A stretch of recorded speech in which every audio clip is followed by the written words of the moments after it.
December 22nd, 2025. In the future, financial historians will look back at this date not just as a day of high prices, but as the day the old world finally gave way to the new. On this day, the spot price of gold did not just climb, it vaulted over the psychological barrier of $4,400 per ounce. At the same time, silver, the metal of the people, the volatile engine of industry, staged a rally so violent it left traders breathless, surging past $69 per ounce. For the casual observer watching the news, this looked like mania. It looked like a bubble, a Santa Claus rally gone wild.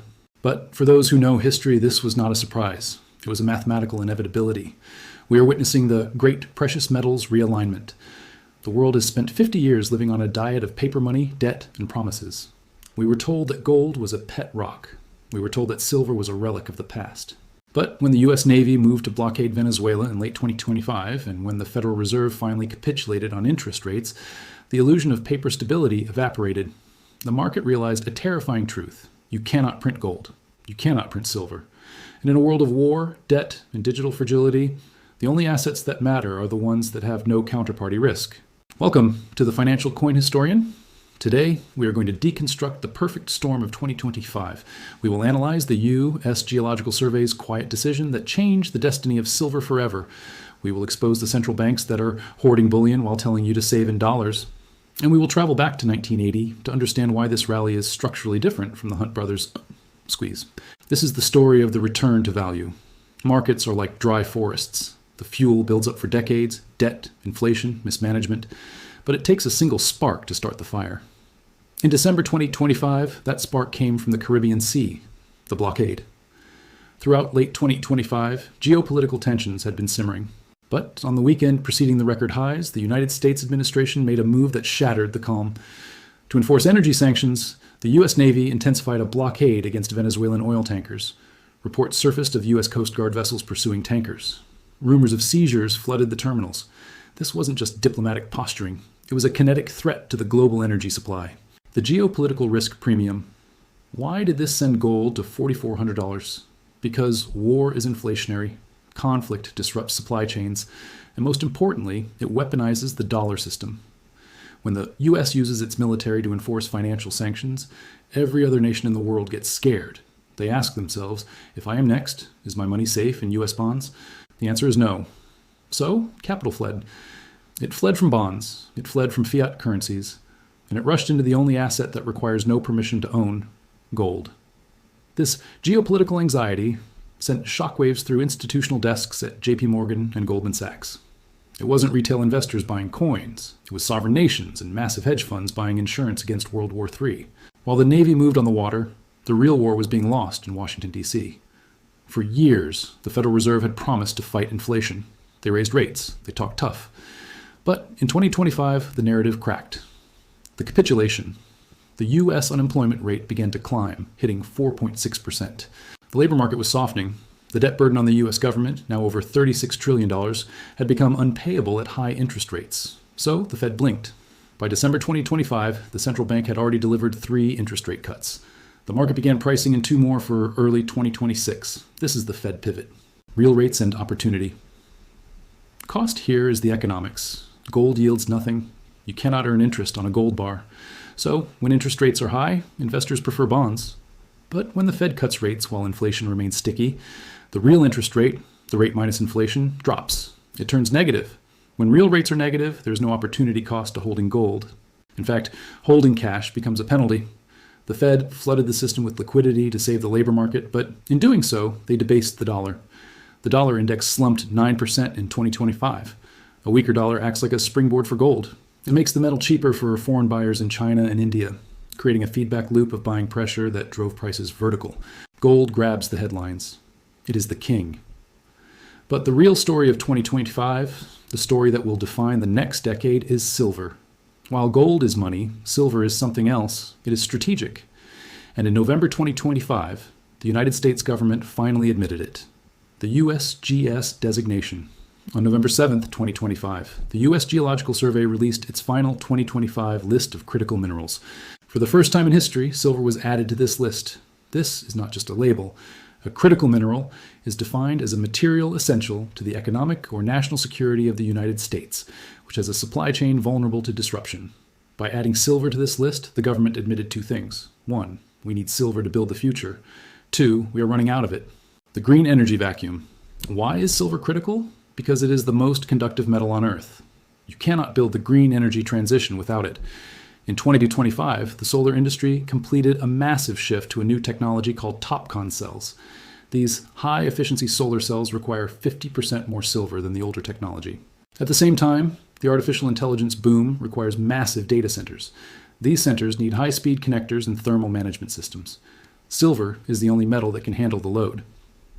The structural deficit. The Silver Institute reported that 2025 marked the 5th consecutive year of a structural deficit. The world consumed nearly 1.2 billion ounces of silver, but mines only produced about 820 million. The gap, nearly 150 million ounces, was filled by draining above-ground stockpiles in London and New York. Those stockpiles are now critically low. We are scraping the bottom of the barrel. The critical mineral designation was the government's way of hitting the panic button. While industry scrambles for silver, nations are scrambling for gold. We are witnessing a great realignment of global reserves. For decades, Western central banks sold gold. They told us it was a barbarous relic. Now, the East is buying it back. And they are buying it at a pace we haven't seen since the 1960s. The buyer's who is driving the price to $4,400? China. The people. The Bank of China added gold to its reserves for 18 consecutive months through late 2025. They are dumping U.S. treasuries and buying hard assets. Poland. The National Bank of Poland aggressively increased its gold reserves to 30% of its total assets. Situated on the edge of the Russia-Ukraine conflict, Poland knows that paper promises don't stop tanks. Gold does. India. The Reserve Bank of India quadrupled its purchases. De-dollarization strategy. Why are they doing this? It goes back to the weaponization of the dollar. When the U.S. froze Russian reserves in 2022, every central bank in the global south learned a hard lesson. If your wealth is in dollars, it is not yours. It belongs to the U.S. government, and they can turn it off. Gold cannot be frozen. Gold cannot be sanctioned. Gold has no counterparty risk. Central banks are not day trading. They are buying to hold for a century. This removes massive amounts of supply from the market permanently, putting a concrete floor under the price. Skeptics look at the charts and say, we've seen this before. This is just like 1980. It's a bubble. They are wrong. The price action looks the same, but the drivers are fundamentally different. The Hunt brothers, 1980. In 1980, silver hit $50 per ounce. That rally was driven by speculation. Two brothers, Nelson and William Hunt, used massive leverage to try and corner the silver market. They bought futures contracts on margin. It was a paper squeeze. When the regulators stepped in and changed the margin rules, the Hunt brothers went bankrupt and the price of silver crashed from $50 to $10. The sovereign squeeze, 2025. Today's rally is not driven by two cowboys in Texas. It is driven by the People's Bank of China, the solar industry, and the AI sector. The Hunt brothers were buying on margin. China is buying with cash. The solar industry isn't speculating. They are consuming. When a solar panel is made, the silver is sealed inside. It is gone from the market for 20 or 30 years. This is not a speculative squeeze.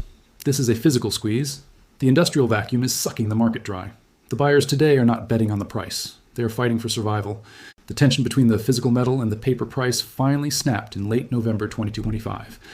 It was an event known as the Thanksgiving squeeze. The CyrusOne outage. A cooling system failure at a CyrusOne data center disrupted the Chicago Mercantile Exchange, CME. For 10 hours, the digital paper market for silver went dark. The algorithms that suppressed the price couldn't run. What happened? Chaos. Without the paper shorts to hold it down, the physical price in London and Shanghai disconnected. Physical silver began trading at a massive premium to the frozen paper price. It was a proof of concept. It showed the world that the paper price is an illusion.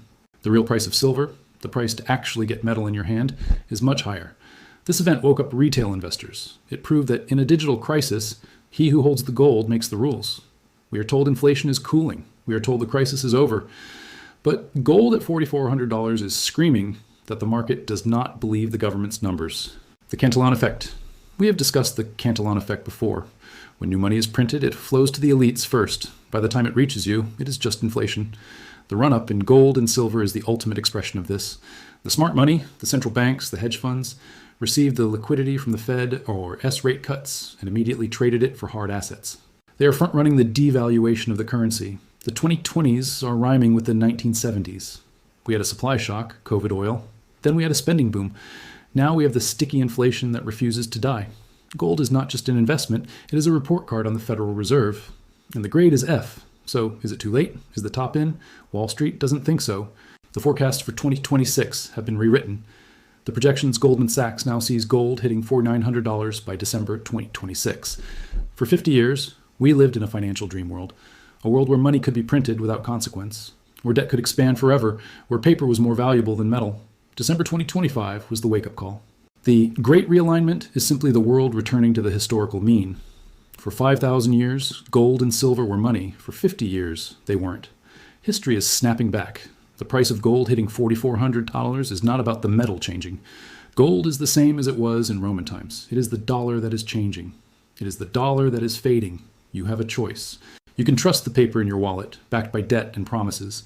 Or you can trust the metal that built empires, survived collapses, and has no counterparty risk. This is the financial coin historian. The numbers are flashing red. The history books are open. The era of hard assets has begun.